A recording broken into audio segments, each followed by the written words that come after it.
अपने गार्डन में हम लगाए हुए हैं अंगूर को, जो बहुत ही अच्छे से फ्रूट दे रहा है।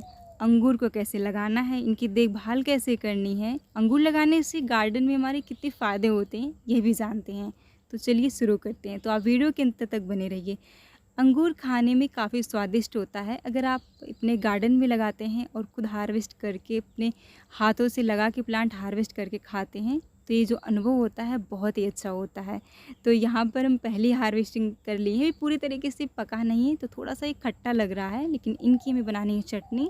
और इतना सारा अंगूर लगा हुआ है, तो इनको हम थोड़ा थोड़ा करके हार्वेस्ट करना शुरू कर दिए हैं, क्योंकि जब एक ही बार ये पूरा पकना शुरू हो जाता है तो उनको हम खा नहीं पाएंगे, क्योंकि बहुत ज़्यादा लग गया है। अब जानते हैं कि किस तरीके से आप इनको लगा सकते हैं। अंगूर को कटिंग से लगाया जाता है, सीड से आप इनको लगा सकते हैं, लेकिन ज़्यादातर इनको कटिंग से ही लगाया जाता है।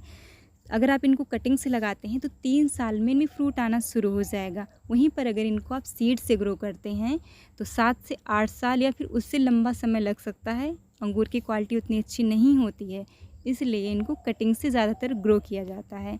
कटिंग से ग्रो करने का एक फ़ायदा ये भी रहता है, जो वैरायटी आप यहाँ पर जिस तरीके का अंगूर देख रहे हैं, सेम वही अंगूर मिलने वाला है।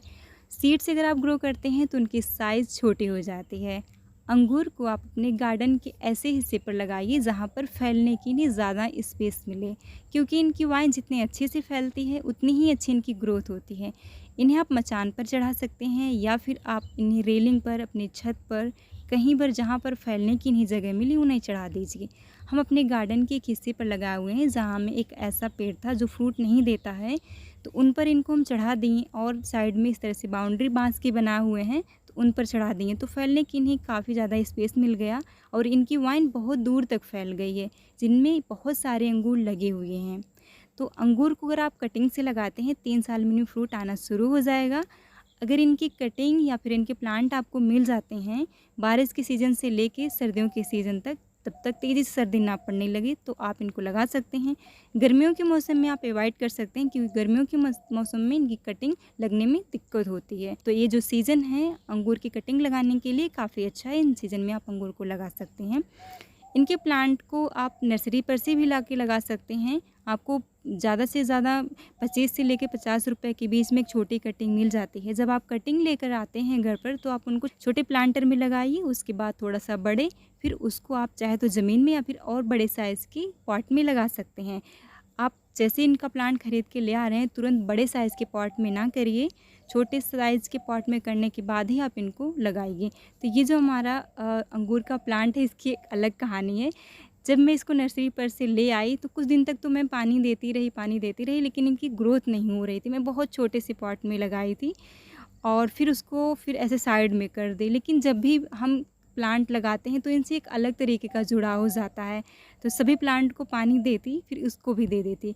और सर्दियों के मौसम में इनकी जो पत्तियाँ होती हैं ये गिर जाती हैं, तो मुझे लगा कि ये सूख गया है। लेकिन जब भी हम पानी सभी प्लांट को देने जाते तो इनको भी दें। कुछ टाइम के बाद इनकी बहुत ही अच्छी ग्रोथ हुई, तो इनको हम ऐसे अपने गार्डन में एक कॉर्नर पर लगा दिए, वो भी डायरेक्ट सॉइल में।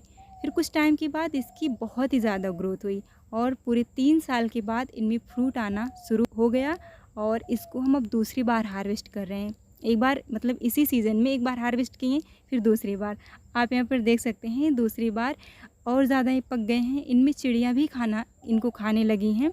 तो चिड़िया खा रही है इनका, हम कुछ इनमें जाल वगैरह नहीं बिछाएं, क्योंकि उनका भी कुछ खाने का हिस्सा होता है, तो इसलिए जितना वो खा रही हैं और इनमें चींटियाँ भी खा रही हैं, तो फिर वो लोग अपना भी खाती हैं। जो बच जाता है उसको हम हार्वेस्ट करते हैं, फिर भी बहुत है। यहाँ पर आप देख सकते हैं कि दूसरी बार के हार्वेस्टिंग में हम इतना हार्वेस्ट कर ले रहे हैं, और कई बार इसको हम हार्वेस्ट किए हुए हैं।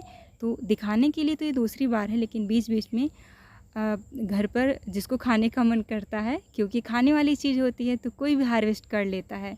आप यहाँ पर देख सकते हैं कि मैं खुद दूसरी बार हार्वेस्ट कर रही हूँ। तो इस तरीके से कई बार इसको घर पर जिसको ज़रूरत होती है वो हार्वेस्ट कर लेता है।